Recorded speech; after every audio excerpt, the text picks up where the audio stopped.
Greetings to all you nerdy folk out there, and happy Thursday or whatever day you happen to be watching or listening to this show. And welcome to PopStream, the official streaming channel from your friends at Pop Culture Classroom and Denver Pop Culture Con, where your community comes together to talk about your media because this is your PopStream. And I'm your host, Matt Slater. You can find me at Matty Slay on Twitter and Twitch. And today we've got episode 2. It's our first episode 2, guys. We made it to an episode 2. But we got episode 2 of PopStream Comics, the show where we get together and goof around while we talk about all things comics and manga. Tara and Dion, I am so excited to finally see you guys again. It feels like it's been forever. Right? I know.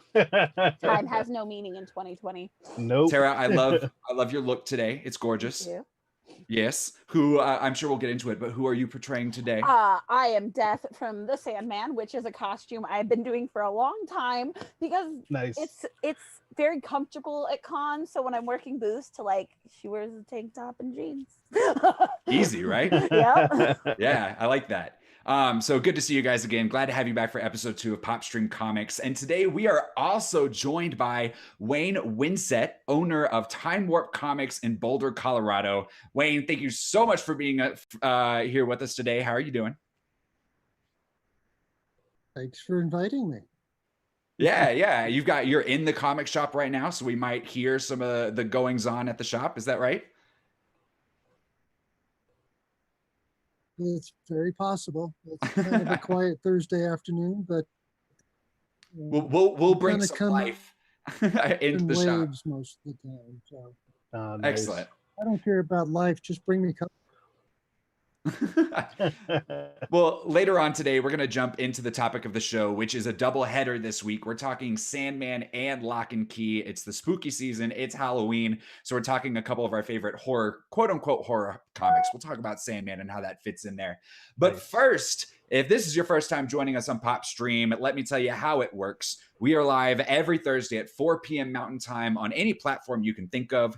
We are on PopStream's YouTube and Twitch channels, as well as the Facebook, Twitter, Twitch, and YouTube pages for Pop Culture Classroom and Denver Pop Culture Con. And if you're watching live, you get to be a part of the show by chatting with us on any of those platforms. So if you're on Facebook, you just write a little comment. If you're on YouTube, you just put a comment as well. You guys know how this works. And it doesn't matter what platform you're on. You can see everybody's chat. But like we said earlier, this is your community. So please don't be afraid to hop in, say hi, say what's up. When we're talking about what we're reading, tell us what you're reading. Tell us your thoughts on whatever it is that we're talking about. Tara, I loved, we might have lost Tara. I'm not sure.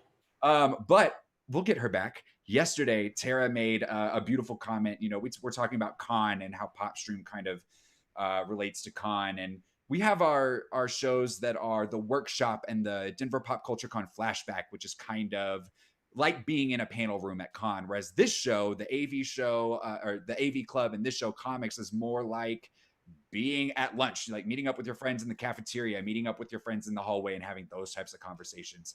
Tara's back. I know Liz is working hard on the back end to get everybody situated in their right windows. So if you see things moving around on the YouTube, don't worry about that. Pay no attention to the man behind the curtain.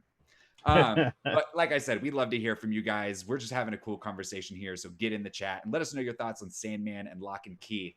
But if you can't watch us live, we've got you covered. You can catch the show and all of our other amazing PopStream content on demand on YouTube, as well as Apple Podcasts, Spotify, Stitcher, and Google Podcasts. Just search PopStream and subscribe. You can do the 5 stars thing. You can do the likes. And just check out all of our previous content while we're at it. We're getting into the episode 2 cycle, but all of our episode 1s are currently available on those platforms.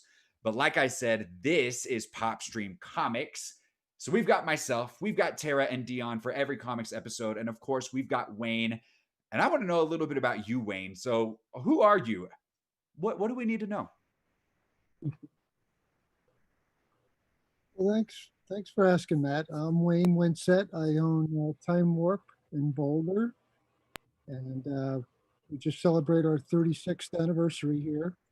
And that's amazing. I don't know, we've been around for a really, really long time, and we sell a lot of Sandman, Locke Key books. So I guess that's what qualifies me today.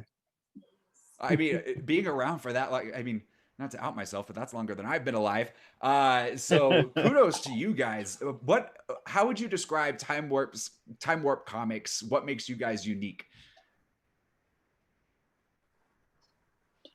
Well, we carry everything. We carry new releases, comics. We have a huge back issue selection. Um, anything that's related to comics at all, we carry. So posters and T-shirts, and of course we carry a large selection of games. Pokemon and Magic does really well for us. I think longevity makes us pretty special, and customer service is something we pride ourselves on here. So there's a lot of great stores in Colorado. So I don't think that we're necessarily the best, but we've been around probably longer than anybody except for Mile High Comics, of course. So, we used to be a Mile High Comic store. I bought my store from Mile High Comics. Nice. 6 years ago. So Wow. Yeah, That's awesome. I And think we've got I know Tara, at least I know you mentioned you've been going to Time Warp Comics for a while, right? Yeah, it is. Can you guys hear me? Sorry, I had to switch to my phone because my internet decided to die right as we started. Oh. So, the joys of live programming, it happens. Right. So Time Warp Comics, so it's in Boulder, and I'm not super close to Boulder, so it was always like a treat to get to go up there. And I always loved it because it is so there's so much stuff there, like both DC and Marvel stuff, but like it was one of the first comic book stores I went into that was like, oh my god, about indies and everything. So I love going up there. Wayne, why is this your life's vocation? Why did you decide to open a comic book shop? Boy, I didn't really decide it. It was decided for me, kind of, to tell you the truth. I was 30 years old and just had went through a divorce, and I was working for, Mile High, and I wasn't really happy doing that. And there was a point in my life where it was either leave or investigate whether I could buy the store. And it just happened to be at that particular time, Chuck from Mile High was selling all his stores, offering them to all the managers. And I've been working for him for 6 years, and it was either quit or do something else or buy my store and make go at it and see if I could do it better than what they were doing it. So I was convinced I could do it better. So I just said, screw it, I'm gonna jump in, and despite getting advised not to do it, I said I'll take a chance and see what happens, and it worked. Nice. So people were advising you not to, but you did it out of spite, right? And it worked out really well in your favor. Yeah, probably that's a good point. Yeah, I just, everybody thinks somebody else, and I was just not. I didn't like the price guide that they used. For instance, they used a price guide that was their own making, and I didn't want to charge by those prices if I could help it, because I thought they were too high. So I just I wanted to do my own thing, and I love Boulder, and it's just one of those things where either move or make it go with it. Well, that's super rad that you've been around. You've been able to stay around for so long and like follow your life's passion. That's amazing. So we're going to get to know you a little bit better as we go throughout this episode, Wayne. And again, thank you so much for joining us and lending your expertise. I know we can already see your Sandman statue right there. You are you mentioned yesterday during our test call that you've read everything that Neil Gaiman's produced. Is that correct? Yeah, I have. Now, you did ask me about the Sandman universe stuff that's come after Sandman, and I started some of that stuff, but I was not as engaged with that as the stuff that Neil personally has written. Sure. I like his writing style. I like American God, Shoreline, and all that other kind of stuff that he's done all these years, and I've read all that. The new stuff, there's quite a bit of it, of course. The one I am sticking with right now is, I like that. Nice. And we'll definitely talk a lot of the expanded universe here in a little bit once we get into the topic of the show. But since this is only our episode 2 of PopStream, I do want to do a little bit more kind of getting to know us. Last week we told you our story, or last month we told you our stories about how we all kind of got into comics. So here's what I want to know from you guys today. What character in comics, or maybe in any sort of media, do you most identify with? So if our audience is listening and they really wanted to get a sense of you, what is a character that you identify most with?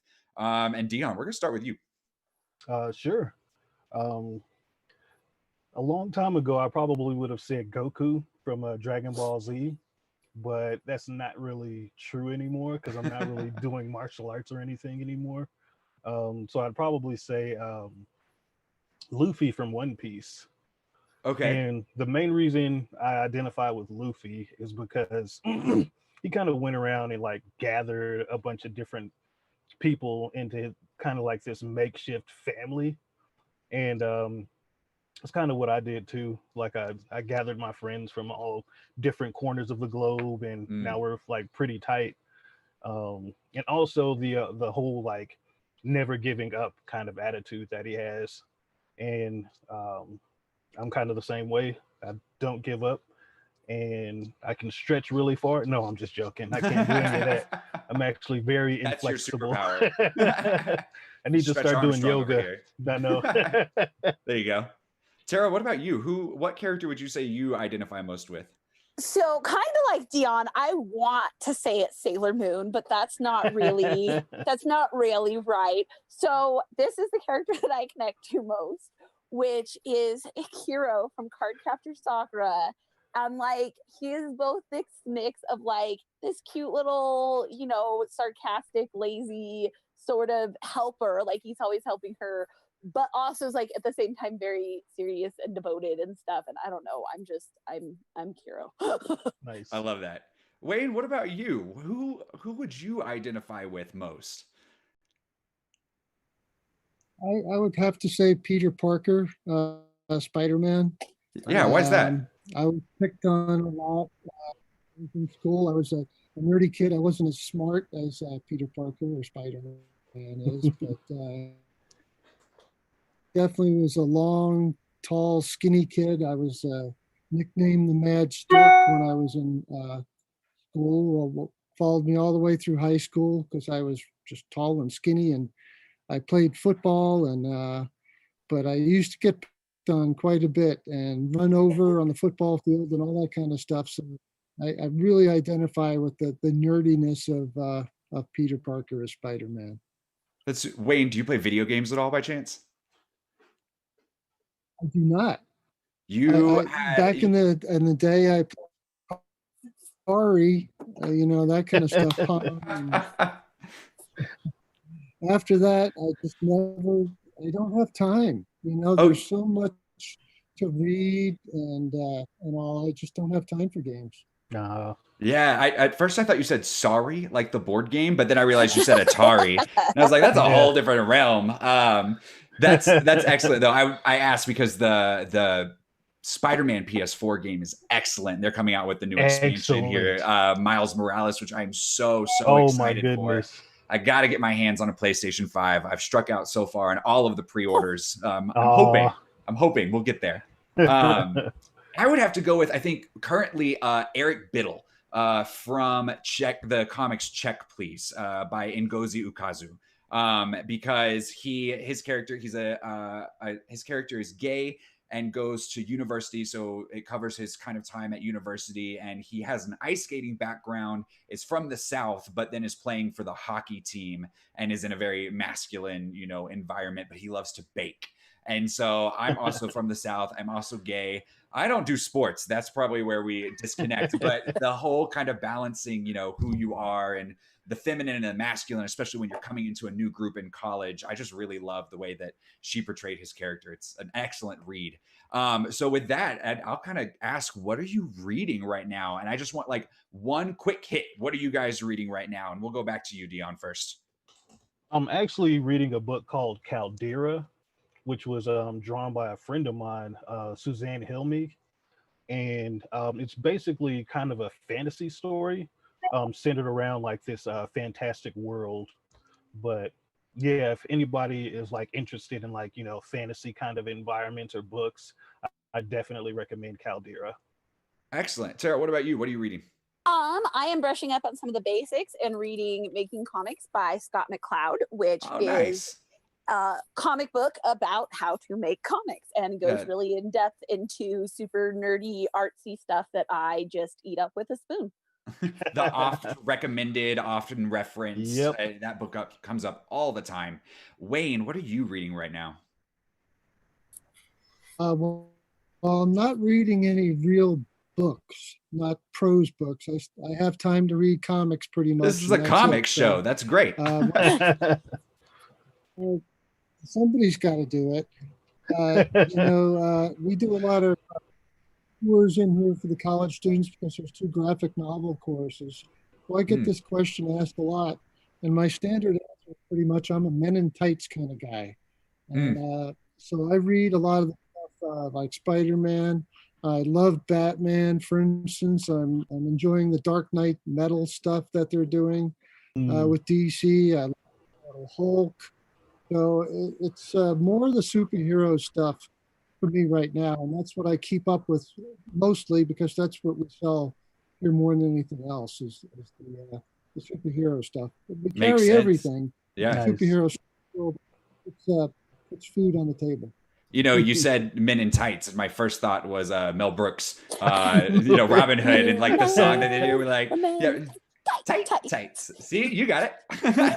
We watched that not too long ago, so that was on the brain. All right, guys. You, of course, our viewers will get to know us a lot more as we continue on and do more episodes, but I want to dive into it because we do have a double header topic of the show today, and there's so much to talk about between both of these properties. So let's start Sandman. Let's dive into that one. And so for the brief overview, Sandman, the original run was 75 issues, ran from 1989 to 1996, written by Neil Gaiman. It did have a few spin-offs throughout the years. We got Sandman Overture in 2013. We got the Endless Night series in 2003. And then currently we do have the Sandman universe, which has spawned multiple series that started in 2008 and is going right now. And that's where we're going to get the Locke Key crossover, which we'll talk about a little bit more. Other fun facts about Sandman is one of the first few graphic novels to be on the New York Times bestsellers list, along with Mouse and Watchmen and The Dark Knight Returns. So let's dive in. How familiar are you? And anyone, feel free to jump in. I've read the original series and have not read any of the expanded universe. What are your thoughts on Sandman? What are your feelings? What are your instant emotional connections to it? What do you think? Wayne, we'll start with you actually. Well, Sandman is an incredibly important work of art. It's not just a series of graphic novels, but it's been one of these books that I have to recommend anytime somebody wants to start something that's thought-provoking, mature, something that'll make you think. And with so many trade paperbacks available, that's an easy sell. And, we offer money-back guarantee on Sandman. Nobody ever brings it back. Everybody seems to really, really enjoy it. And it's I've been able to really sink my teeth into all these years just because I've loved it so much. I've read them all a couple times each, and I'm listening to the Sandman audio right now. That's recently been released, and I'm on disc 8 of 12, I think, right now. And I walked in the store today, and I didn't want to come into the store because it was a really good part. And Bruce was going to get killed by Sandman, and Fiddler's Green just entered the picture, and Matthew the Crow is there, and they don't want him to kill her and all. And it's fascinating, and it's so much fun. And there's a little picture of me and Neil back in the day, and then we read a few years ago. I don't know if you can see that too well. Yeah, I can see it. Yeah, for our audio listeners, this is an old picture of Wayne with Neil Gaiman. What year would you say that? Circa what? Yeah, an old This is 1973, and this Wow. was from 2 years ago. He was up in Fort Collins. Nice. I don't know if you know, Will was here for 2 signings back in the day. He came here in 1992 for this book right here, which is the Season of the Mist. This is the 4th book that came out. Special book plate for this edition when he was here touring, and he says, "Thanks for the largest turnout so far. We did a book plate, one of 150, and this is number 1 of 150. So Nice. these are nice collector's items." But he came in 1990, and then he came back. I think it was 1996 with Dave McKean. Dave McKean being the cover artist on a lot of this stuff. Great painter. So both those guys came back at one point. So just because I have a personal connection with them too makes it all really special for me. That's incredible. I That's can't really believe you brought that. If I had those things, they would be like under lock and key somewhere, making sure that they're as preserved as possible. But that's amazing that you have those things. And mad respect to you, Wayne, because when you said you were listening to the audiobook, the last thing I expected was for you to hold up the CDs. Because which is excellent. I didn't even know they actually produced that on CD. I thought it would just be on your Audibles and those types of things, but that's excellent. Dion and Tara, I moved. Go ahead. Well, I was just gonna say I have a half-hour drive to work every day. There, half hour there and a half hour back, so I can listen to at least half of the CD on the way. So it's a lot of fun to drive and listen to that. Nice. And for our younger listeners, half a CD is like 30 minutes or so ish, depending on the CD. Man, I actually popped a CD into my CD player for the first time. The new Glass Animals album. They sent me an actual CD for pre-ordering the vinyl, which I was like, okay, I haven't listened to one of these in a while. Sandman, Dion and Tara, what do you like the series? What do you think? I'm actually not as familiar with Sandman as Tara or Wayne or yourself, so I'll let you guys take the lead on this one. I'm in the Locke Key right now. So excellent. Yeah. In high school, I was Neil Gaiman's target audience so intensely. And but Sandman was really hard because I was also poor. So I had and I actually just finally, it encouraged me to get off my butt and order the gaps. But I would just get volumes, when I'd find them at a thrift store or used and stuff. So I had 1, 2, 4, 6. So I read it a lot, but I did not get, and I know it is short stories, so you can read it separately like that, but rereading it all straight through this time, I kind of think that does a disservice to it, especially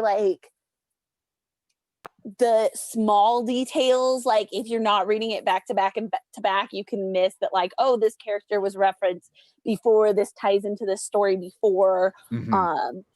And one of my favorite, and also strangely, I love the way the art in Sandman looks, even though a lot of the artists are not my personal favorite. I wouldn't have a poster of it on my walls, but it's so unique and interesting, and it serves the story so well.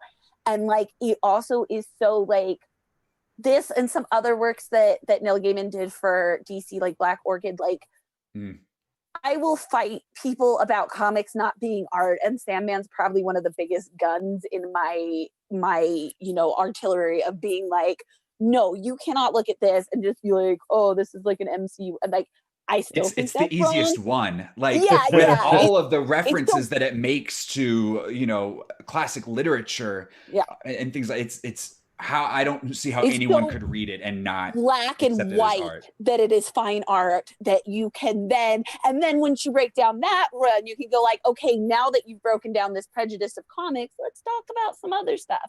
And Sandman is such a good, you can't argue that Sandman is not high literature. You just can't. So it's a really good tool, like Wayne said, to get people thinking about comics in maybe a different way than they might have been exposed to when they were, 12, 30 years ago or something. And then pull them in and be like, yeah, Batman's still really cool too. But this is just something different. This is another slice of the pie, another thing that's available, because like we've talked about, so many people do still have that comics are just superheroes mentality. And it's so interesting as you go through Sandman that in the beginning, they tried to weave that in, right? He meets the Justice League, he meets different characters there. And then after the first issue, or I guess in the second issue, it's like volume and a half. The second volume, they're like, DC. So I've read through the whole original run, and I started doing a reread, and I am currently in volume 2 still in my reread, so not very far. But one of the things that I didn't notice the first time around was when they have the dream spiral, right, revolving around Unity Kincaid, and the younger brother has the two demons that are kind of living in his head, and you have the DC's previous iterations of Sandman that they are just completely making fun of and ripping apart in that segment. And as someone who's more new to comics than any of you guys, it was just fun to kind of go through the Wikipedia and read all the history on that and see how they were making fun of, those previous iterations of Sandman, which was great. And I do think, so the first volume is a little rough in like trying to like name drop DC characters, but the ones that are actually involved in the story, I think are really good, like Constantine and Erdogan. I'm going to say it wrong. Like, I think they were really good. Okay. They were really good choices to weave the story into that world without being like when Batman shows up, it's a little bit like, but I feel like those ones like Constantine and Sandman make so much sense together. Like so they're just a little bit more balanced, and I'm glad that it. And I bet, I mean, at the beginning, you have to do that. Like, yeah.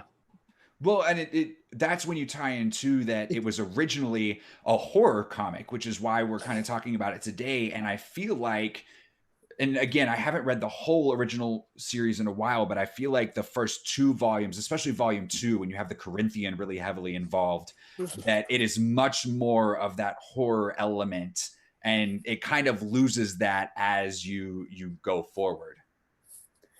Yeah. Like, I'd feel like after like volume 3 or 4, it's like has horror elements, but is much more just a dark fantasy than actually horror, like with the Corinthian. Oof, some of those panels are hard to. There's a panel specifically sitting in my mind where the Corinthian he's taking his trophies, I guess, from his victims, and they're the eyeballs, and specifically there's a few gay characters in that part that he's kind of going after, and it's hard to read. It makes sense when you view it in that as a product of that time period, but nowadays I'm not sure that would fly. It's interesting because I was thinking there's a part with a trans woman later on too that was a little bit rough, because there's some stuff that I think I have a feeling too Neil Gaiman probably would feel the same way about the terminology used. But at the same time, it was so nice. Like, there are so many queer characters in this story, and they're just there living their lives, and like a lot of times getting screwed over, because that's what happens to humans in Sandman. But like it was kind of refreshing to just see like Donna, the lesbian in the diner, is just another character, and there's a lot like that just sprinkled through, that it's just like, oh, here they are, and like here they are living their lives, and that's how it. I definitely agree with you that there were some parts where I was like, but like at the same time, on the other side, it was nice to just be like, okay, yeah, we exist in this world too. And I mean, when you think about the time period, the exposure and the representation, while we may look at it today and think that's not how we would represent that today, the fact that it was even there in the early 90s. Fact that this trans woman is a hero in this story is shown in vulnerable states, talks about, like there's definitely some like dead naming and misgendering going on, but at the same time, this is a fully fleshed out character dealing with their issues, and like that was really powerful. Christopher on YouTube says the Corinthian is great in House of Whispers, and he says the diner issue is rough. He said it scares the hell out of him as a kid, and I agree. When you think of single issues of Sandman, that diner, the 24 hours in the diner, is the single issue that always comes to mind for me. See, it was so creepy, but I really loved, and I think it's because, and I think you guys can relate, we go to conventions, the beginning of the like serial killer con and how they don't tell you what it is for, and I mean, you know, obviously the Corinthians going there, this is not good news, but like how long they stretch it out with this innuendo that at the same time is saying everything is so creepy and good. Because isn't it a cereal? They say it's like breakfast cereal. It's a breakfast cereal con or yeah, something. Yeah. Which like, until you said the word cereal, I didn't get it.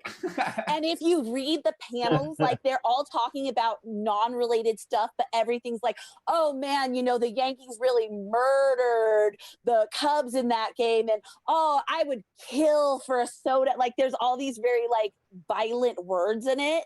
And like, I don't know, it was just really interesting how subtle, and then at the same time, not in any way, shape, or form subtle at all it was. Yeah.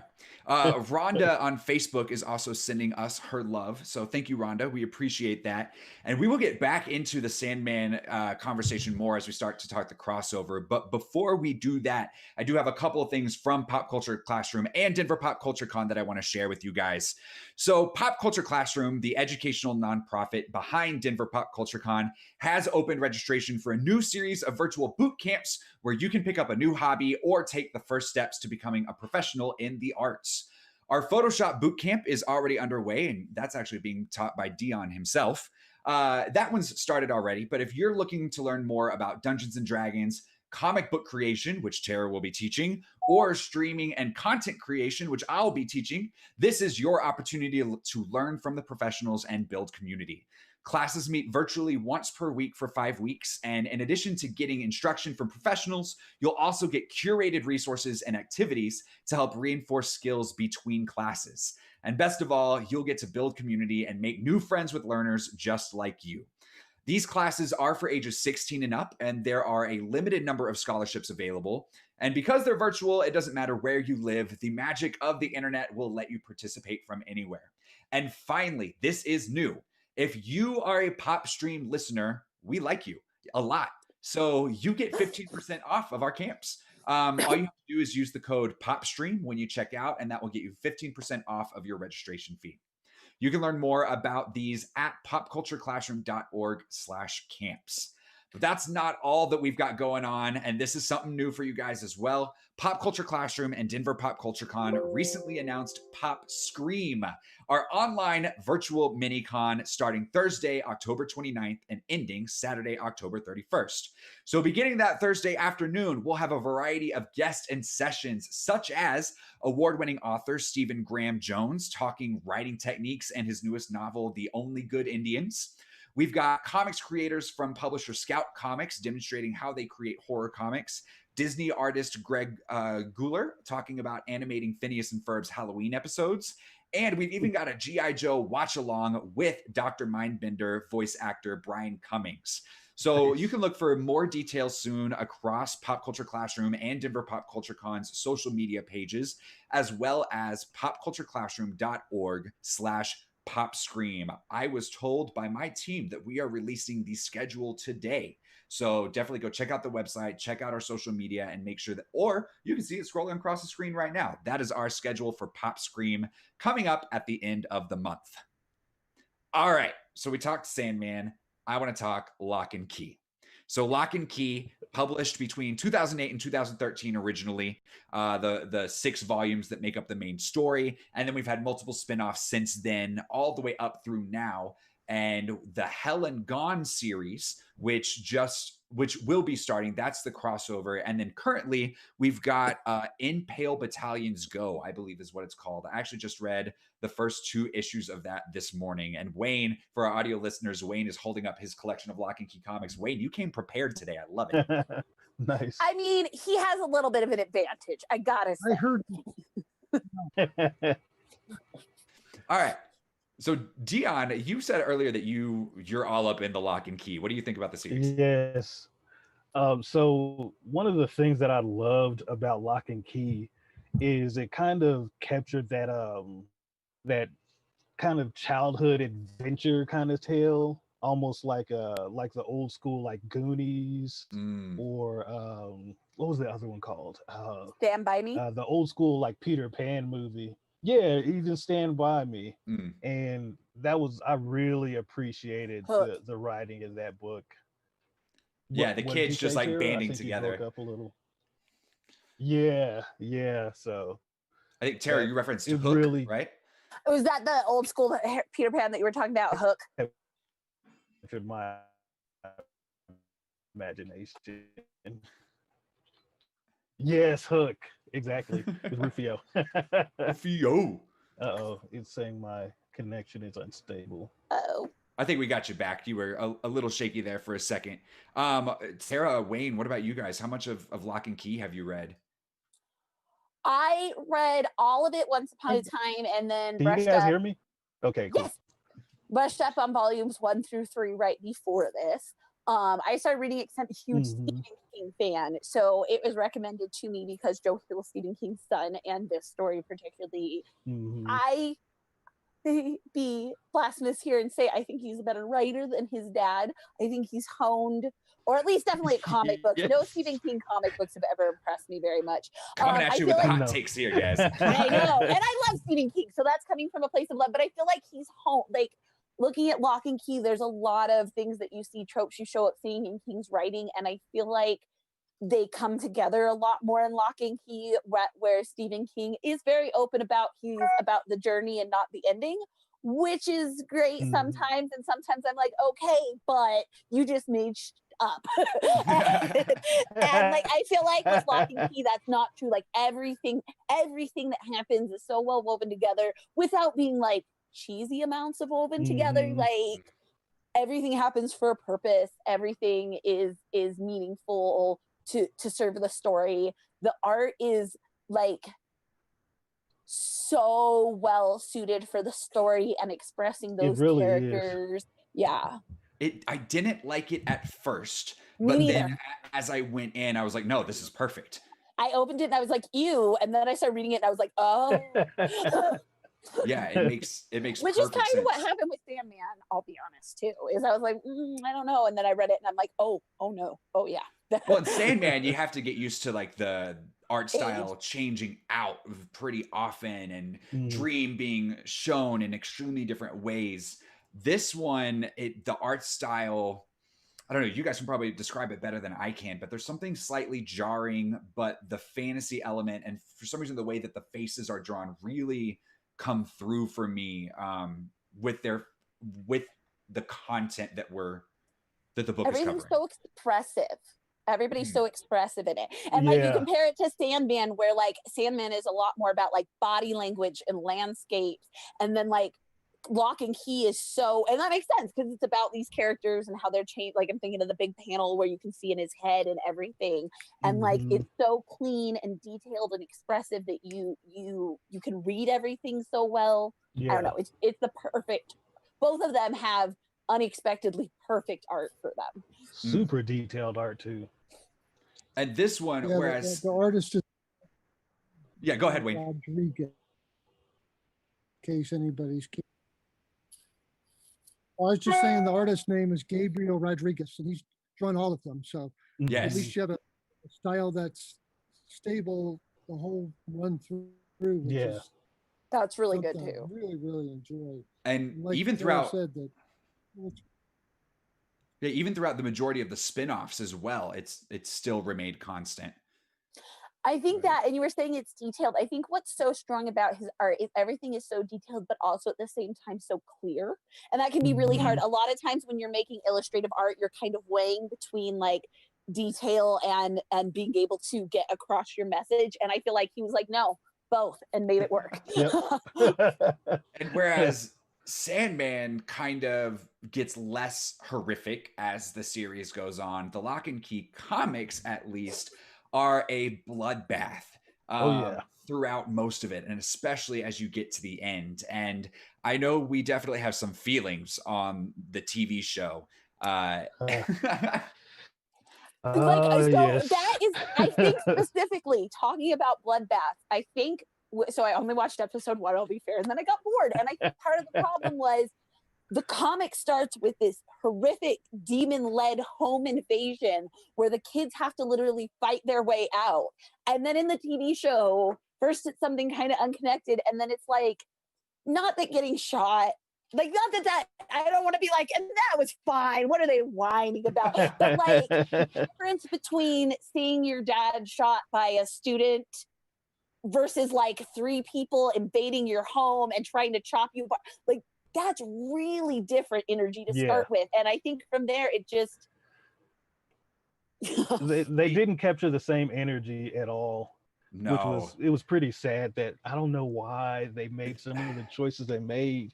Tara, I saw on your social media you said they went for like the CW approach. Yep. And they definitely made it more of that family friendly. It's teen Dion, parties. it's almost like Dion, like you mentioned, they went for that kind of Goonies family. The whole family can watch this vibe, and at least in my opinion, that really took away from. I feel like if they just went all in, if this was an HBO show, like it would have. Even Stranger Things though can be that dark, and I mean, like, it's not just about ratings; it's about like you can show a lot of stuff in Locke and Key without going horrible because of the fantasy elements of it. Like, I mean, or look at like Pan's Labyrinth. Pan's Labyrinth is horrifying without being super, super gory. And I feel like you could have done something like that. But yeah, it's just so teen drama. I don't know. I feel really mean about it. But don't feel mean. Speak your truth, Tara. Yes. The current. So right now we've got In Pale Battalions Go, and that's going to be 3 issues, which is going to lead up to the Sandman crossover, which is supposed to start this month. And I find it interesting that as I was reading it today, some of the characters in this mini series are the same as some of the spinoffs, the same as the characters that we got in the spinoffs that have happened since the original run. So if you haven't read any of the spinoffs, because the original dealt with a family in modern times, but this house and the Keys have been around for so long, a lot of the spinoffs actually deal with characters from different time periods. So this family specifically is around the time of World War I, and they're using the character is using the Anywhere key to go to war and be a part of the war, because that's what he wants to do. And I'm very intrigued to see where this is going to end up and how it's going to cross over with the Sandman universe. So that's kind of what I want from you guys. Yeah, right. What do you guys? Prediction. I can already tell you from what I've read, it is not good for him. He should have listened to his daddy, as many of us should, when he said, "Don't go to war. It's bad." Yeah. So what do you guys want to see? What do you think might happen in this crossover series, or what do you think you want to see from the crossover series? I'm, imagining different characters getting their hands on keys and what that might look like. I also, so this is kind of even like deeper, but I really love Sandman's idea of hell being something that people without realizing choose for themselves. And I feel like with Locke and Key and Joe Hill's writing, that's going to be going some really interesting ways, because this is not actually Locke and Key, but like Joe Hill's book Horns is kind of if you've seen the movie too with Harry Potter, Daniel Radcliffe. Horns, yes. Kind of, I haven't seen it, but yeah. That really same idea of like the baggage that people put on ourselves is almost, or is literally, more harmful than what other people do to us. And so like I'm really interested to see if that theme gets picked up again and explored again with the Locke and Keys. Could be really, with the way they make the figurative literal, really interesting. Yeah, I like that. Wayne, what are you looking forward to? How we didn't really hear your thoughts on Locke and Key. Are you caught up? Have you read it? What do you think? Yeah, I've read everything. That's another one I've been on board from the very first issue that came out. Excellent. Devoured. Mainly because and since with Stephen King's son, I felt like I should check it out, and I was hooked from the very first page of the first issue, for sure. So I do want to let you know for your viewers and listeners that the Locke and Key Sandman #0, which was originally supposed to come out this week, is not coming out until December 9th now. No. So that's basically delayed everything. So, and then the Locke and Key Helen Gone #1. Yeah, it does. It's happening more frequently now, of course. Yeah. Just means it'll be With that much the better when you get pandemic. it. And then the Lock and Key Helen Gone, which is the very first one, is now coming out on February 10th next year. So, and that'll be $6.99, 48 pages book. Nice. Excellent. That ties into Sandman and Sandman 23 is kind of a tie-in to all this because it has the appearance of a key in Sandman #23. So I have to go back and look at that. Refresh my memory. What happens in Sandman 23? Like, what storyline is that a part of? I don't have to look myself because I was doing a little research myself last night, and I noticed I'm talking about a key in #23, and I did not remember that, so I have to go look myself to figure that The out. only key I can remember is that I was the kind of key to hell. Yeah, it looks like it's part of the Season of Mists storyline. I'll have to go check that out because I also That- don't remember that. It's when he gets the key to hell. Okay. Lucifer's like, bye, here you go. That's right. So, Yeah. there we go. There. Okay. So yeah. So what do we think? Where do we want to see the story go? What do we think might happen? I mean, It's there's hard so to many tell with those- possibilities. I mean, the idea that the key to hell and the lock and key keys are the same, like demon Right. iron key, is really Yeah. interesting. And it makes a There lot it of is, yeah. sense. So there you go. Yeah, As because I'm trying to think in Lock and Key, we've seen there's the big gate, right? There's the portal that they're trying to get the Omega key to go into. Yeah. And we know the creatures that come out of it, but I don't, correct me if I'm wrong, I don't think we've actually been in that door, have we? Not yet. No. Yeah. So yeah, possibly those are creatures from hell, some of the demons from hell that are trying to take over. I like that thought. Those creatures are so interesting too. They're so cool. Yeah. Yeah, when the one, and you get to talk to the one that kind of takes over Bodhi, and the way that it talks and talks about its ideas is creepy and unsettling, and Yeah. I don't like it. I love when things manage to touch a level of being like actually inhuman, because I feel like, I mean, for obvious reasons, it's really hard for us to think about what it's like to not be human. And when a writer gets that, I love it. On Twitch, Benubius says hi, Dion, to you.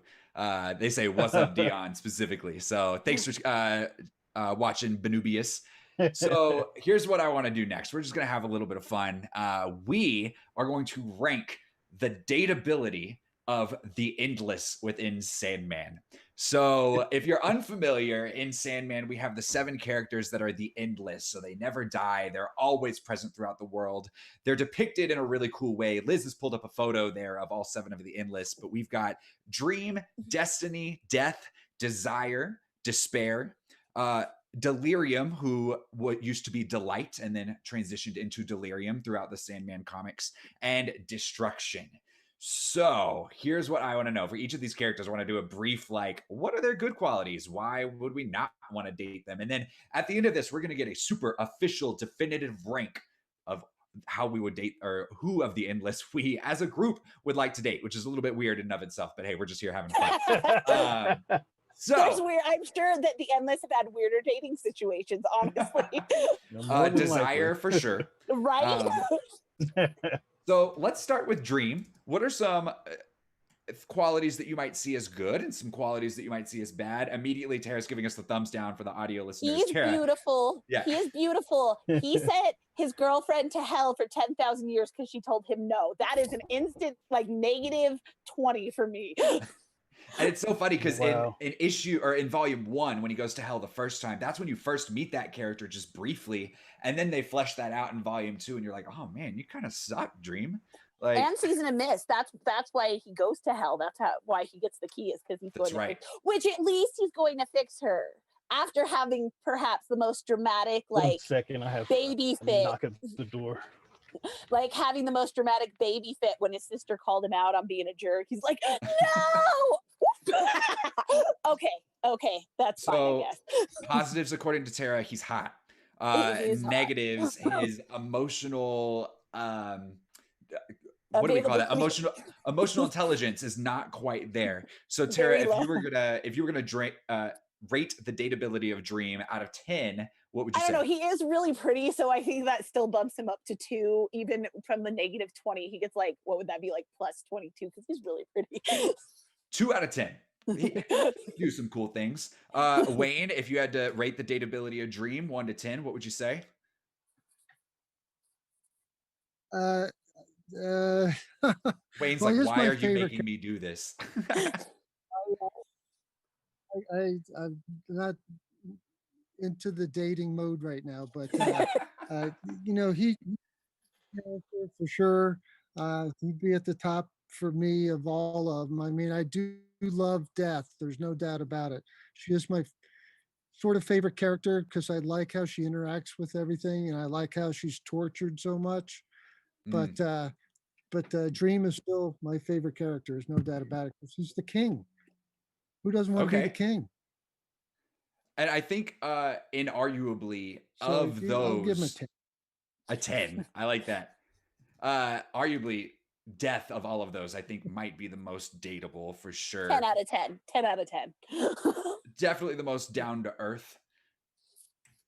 So, all right, Wayne gives Dream a 10 out of 10. Dion, what about you? What would you date Dream?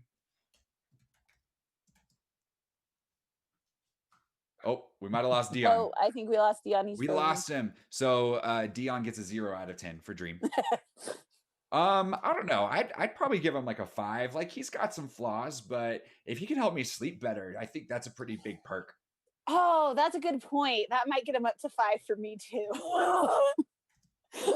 So, okay, then we talked about Death a little bit. Let's talk Death. What do you think? Obviously, you're cosplaying Death today. 10 out of 10. I want her to be my girlfriend. She's amazing. 100%. Very reasonable, knows how to talk to people, very chill. Kind. Mm-hmm. Wayne, what do you think? But knows very kind. It's a good twist on the concept of Death. You accept Death to be a really terrible character, but she ends up being one of the better ones. What about Destiny? Would you date Destiny? Seems real boring. He just walks around reading his book. I don't know. I don't feel like he would have a whole lot of availability for us. You know, if we were in a relationship, I'd be like, are you ever going to get your nose out of that book? Right. I'm here. But he would know where you go for dinner. That is true, because it's already been written. You don't have to argue about it. He's just like, let me check. Right. We're going to go here. That alone, I think I'll give him Dreams 2. Leftovers 2. That's fantastic. Wayne?